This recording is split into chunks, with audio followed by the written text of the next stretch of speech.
Here's a little touching story for all of you from my past. I believe this was in my freshman or sophomore year of high school, and puberty was coming in full swing. My body was changing, I was getting hair on my nutsack, my butthole. My height really wasn't changing. I've pretty much been short my whole life. 5'6" has pretty much been my max level cap. Hopefully soon there'll be a new patch or a new expansion set to this godforsaken world where they can increase my height without having to obliterate my fucking legs in some back alley meth lab. But anyway, that's not really part of the story about me being short. Anyway, I was going through a really hard porn addiction phase. I was an absolute porn fiend. And one day before class, I wanted to see some vagina. I wanted to ejaculate. I wanted to just bust a nut real hard before class. But I couldn't. I watched a lot of porn for the better part of 25 minutes, which for me was a bender and a half. Usually I would have come 3 times during that period back then. But on this cursed day, my well was dried up and I had no more semen left to give my boxers. It's also worth noting as an important detail, during this time I never needed to jerk off. I never even knew how.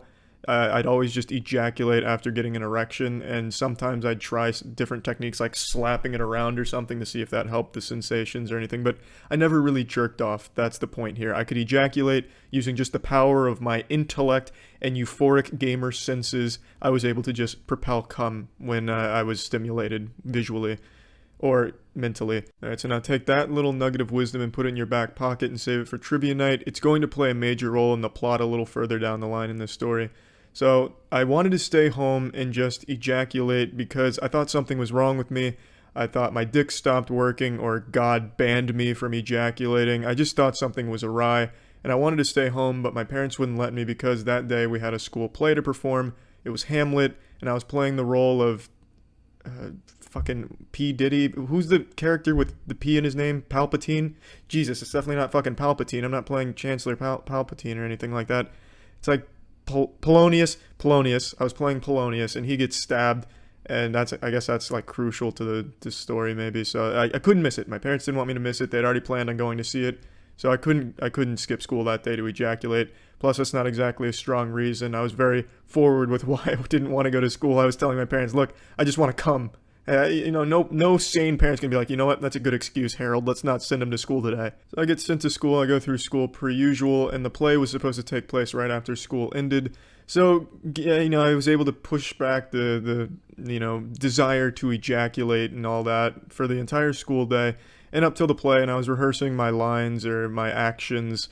And all of a sudden, all at once, it was like a light switch went off. It was like I was having a fucking Jimmy Neutron brain blast in like the costume room, and all I was seeing was porn. Like my eyes just rolled into the back of my head, and all I was looking at was porn. Like I was Professor Xavier who just jacked into Cerebro, and I was seeing all of the porn that I'd ever seen in my life all at once. And I got hard as a fucking rock. And I knew that was dangerous because, like I said earlier, I never needed to like physically stimulate myself to ejaculate. So I'm sitting there in my Polonius costume on the verge of just blowing a hard load into it right before going on stage, and I'm panicking because we're about to perform this play and I have some shit I gotta do in the play. Like I'd hate to be the guy that gets stabbed in the play, the curtain rolls back, and then all of a sudden I'm just laying on the floor with a boner and a wet spot in front of the whole school and all the school's parents. That'd be terrifying for all of them and myself. So I'm trying to brainstorm ideas. I didn't want to just go blow a load into the toilet because that thought never really occurred to me then. So my plan was to just start chugging water as quickly as I could and just try and pee out my erection. I thought that would work if I just kept urine flowing the best I could. I only had like T-minus 20 minutes till showtime, so I killed like 2 water bottles and the plan worked. I was able to like basically piss out all of my boner, and I was able to perform the play the best I could. But the lesson here is, no half measures. If you feel like you need to ejaculate, then fucking do it. Get it out of the way because you never know when it might come back to haunt you. You might be in the middle of a school play and then all of a sudden you're spitting out baby gravy into your costume and trying not to cry in front of the whole class. Just don't edge for like 9 hours. Just get it done, get it over with, and then be productive for the rest of the day. That's the lesson. I guess the lesson is quite literally jerk off if you need to. That's it. So yeah. What's up everybody, it's Critical. Go ahead and snuggle up in your bed. Get nice and tight and cozy in the covers. I'll hand you your favorite stuffed animal. And I'll tell you another story of a very strange encounter I've had at a bar. This happened quite a while ago. I was still just a college-aged man, freshly 21 years old, basically just stopped sucking on my mother's teats, and I was at a bar with my friends and we were having a good old night out. And As you know from previous stories, I've never been a good flirt or anything of that nature, but tonight I had quite a few drinks in me and I was feeling good about myself, so I decided I was going to strike up a conversation with a good-looking girl, which I did flawlessly. That shit was textbook. Fucking Ryan Gosling would have been proud of it. The girl I was talking to was a little bit older than me, and we were just having a nice little conversation, just talking about general shit, getting to know each other. My attempts at flirting probably fell flat. I don't think she was too enamored with my compliments. Oh, it's a great drink. You know how to order a good drink, and just shit like that, you know, really awful compliments because I'm a horrible flirt. But anyway, we were just having a conversation, everything was going well, until I made a pivotal mistake. I asked her where she was from. This was a can of worms no one should have ever opened. This one simple question led to a cascade of some of the most incomprehensible verbal diarrhea I have ever been victim to. So I asked her where she was from, and she told me that that's not an easy question to answer since she's lived so many lives. It's hard to say which one she really came from, like the genesis of her being. This was very serious shit to her. She was getting very personal with me, so I returned the favor and I was asking her questions. Well, which was your favorite life you lived? And she said that's not an easy one either. She said she really enjoyed when she was a 45-year-old Army lieutenant. And to that I asked her, you know, what branch, you know, how long were you in the service for, what happened? She gave me the answers. Apparently she had died in like a flak explosion or like something on an aircraft carrier. I can't quite remember the details surrounding that one. I'll have to check the fucking history books. She was telling me one about how she used to be a barbarian back during the, you know, Norse times or during the Ottoman Empire or something in that time period. Apparently this girl is just like in the fucking Animus or something. She's like the next Assassin's Creed character. It was really just interesting. Apparently she had visions of her past lives and she also time traveled to go see them firsthand and take notes on them, but of course she didn't have the notes at the bar. But anyway, we just kept having this conversation about her past lives, and then she had a vision while we were talking, and this shit scared the fuck out of me. I thought she had just shut down, like her programming malfunctioned. Mid-sentence she just stopped talking and blankly stared at me. It was like That's So Raven having a vision, but of the past. And then she apologized for having this vision. She said she can't control her powers or something like that. And I said, you know, I understand it's a very, very big burden to carry. It's quite a blessing and maybe even a curse. And yeah, we just kind of had this conversation. I don't remember all of her past lives or all the questions I asked her. But she did have some interesting ones from other planets, but I didn't really know much about those planets she was from, so I couldn't ask anything interesting there. So really, the whole thing was just a big old fucking clusterfuck that I wasn't expecting.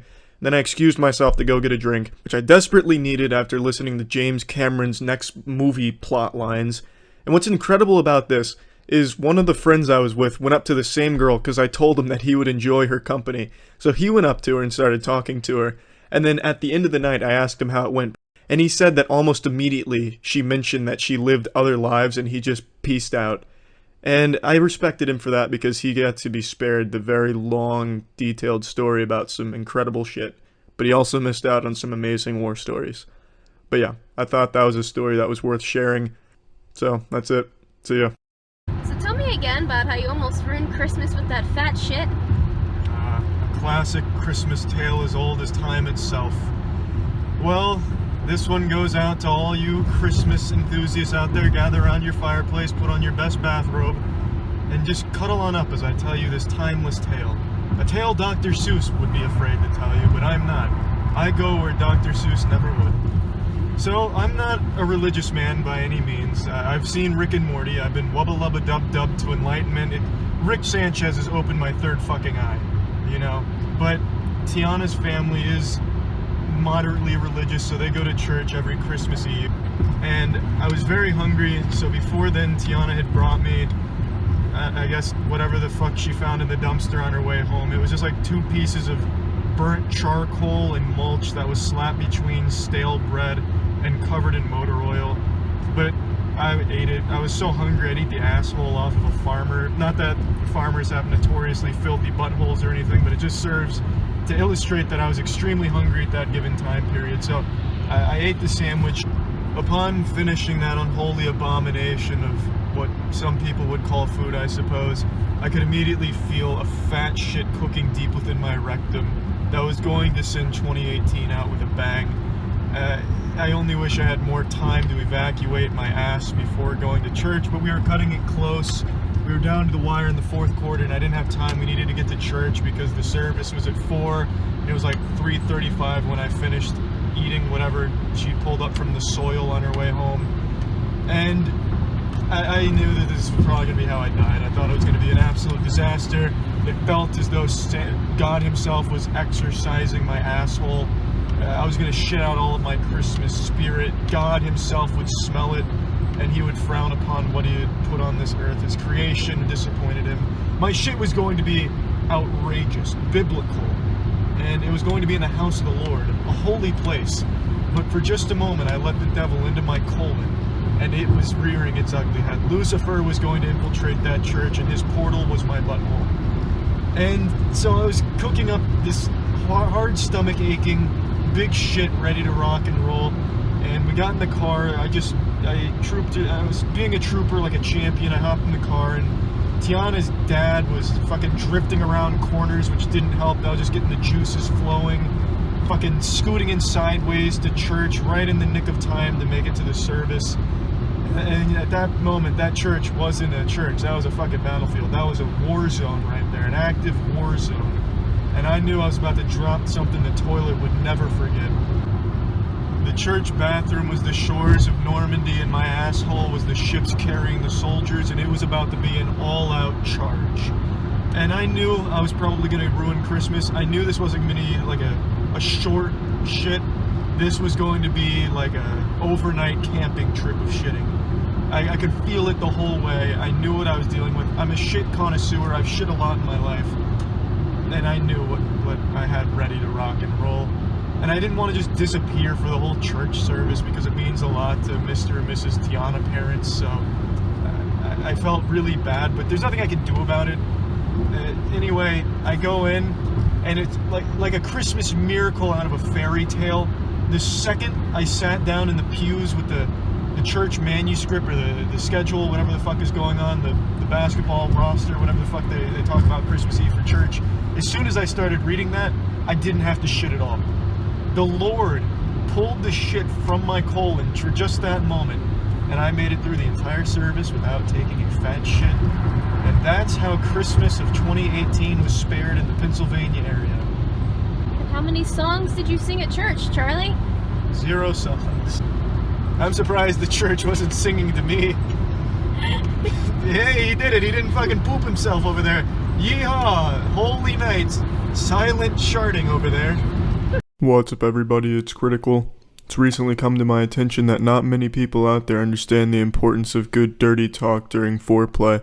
So I decided to make it my responsibility to help you out in this area and get better at it, and also tell you what not to do. Now this goes for both guys and girls, however I will be mainly talking from a guy's perspective since my story is from my perspective and I'm a man. However, for girls it is just as important that you master this art as well.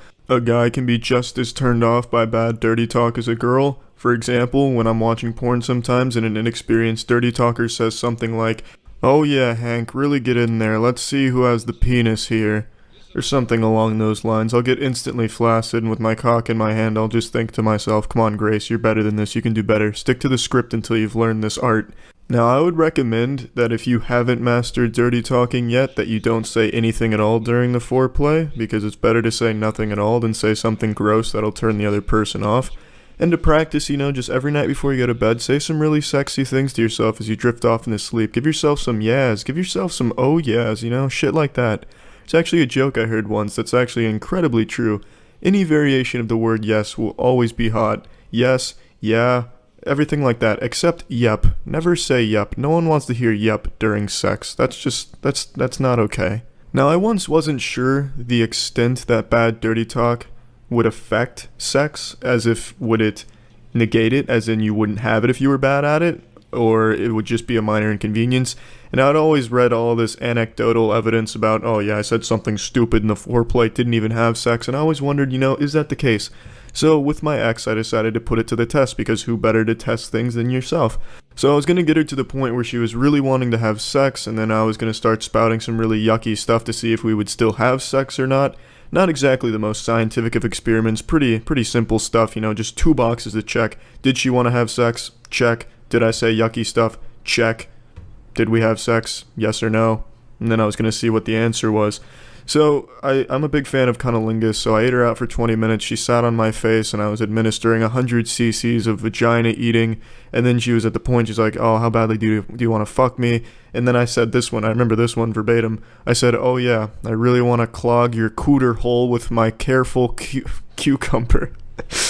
Man, I don't know how I got through that one without giggling, but at the time I did a really good job.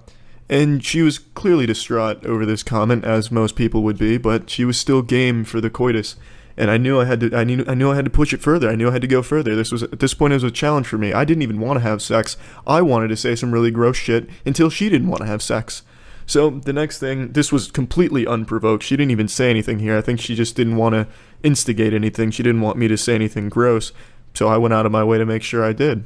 I don't remember exactly what I said this time though, but I remember the gist of it. I said I wanted to see her vagina oozing, and I wanted to hear the sloshing of her snatch fluids as I was pogo sticking her vagina, or something to that extent, and she was getting very angry with me, and she was asking me to stop. But I knew I couldn't stop. I was conducting some very valuable scientific experiments here, a very valuable study. I mean, would you have fucking asked Jon Snow to stop studying the cholera outbreak during the 1800s and disproving the miasma theory? No, absolutely fucking not.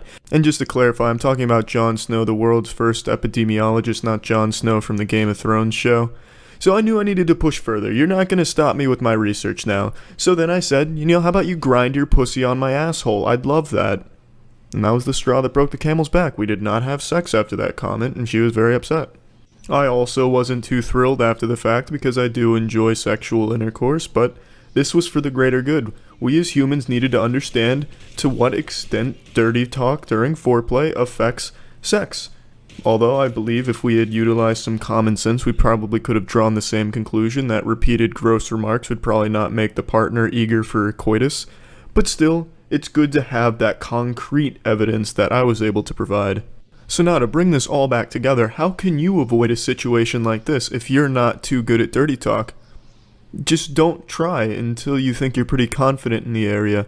I think you'd actually have to go out of your way to emulate a situation I caused, because I went out of my way to do that. I don't think that's a very common occurrence. I don't think people are, when they're making out or about to have sex, say something like, can't wait to boink that area down there that you got with the hole, or something dumb like that. Or from a girl's perspective, I don't think any girl is going to say anything along the lines of, can't wait to queef in the general direction of that wiener you got there.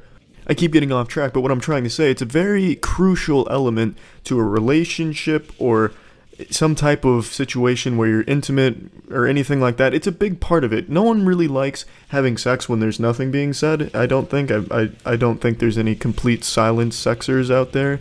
So I think it's good to just understand that it's important and think of it as a skill that you need to hone, Look in the mirror, look yourself in the eyes and say some dirty shit to yourself. If you get hard, that's something you're going to want to say during real sex. If you don't get hard, you maybe puke or something, you might not want to utilize that. So just think, just practice, work on it. Don't go in there cold turkey, cold nippled, all hard-titted. Go in there having fun because it's supposed to be fun, but also understanding that you don't want to be gross about it. Why the fuck did I make this video? I feel like I'm done making this video now, but I don't understand why I even did. I read a few articles today about how atrocious most people are at dirty talk, and I'd been laying down for the last hour and a half trying to go to sleep, and I just got it in my head that, I should try and help people out with this, but I don't think I've done that. Everything I've said is pretty common sense shit that I think most of you fucking knew going into this video. I don't think upon hearing my gross story, someone was like, oh shit, I've done that before, I was always wondering why that didn't work. Pretty sure everything I have said is everything you already fucking knew, but, I've come this far now. I've made my bed, and I'm going to figuratively lie in it, and also going to actually go lie in my bed in just a moment and try to go to sleep again. So yeah, that's it. Shit's important see ya.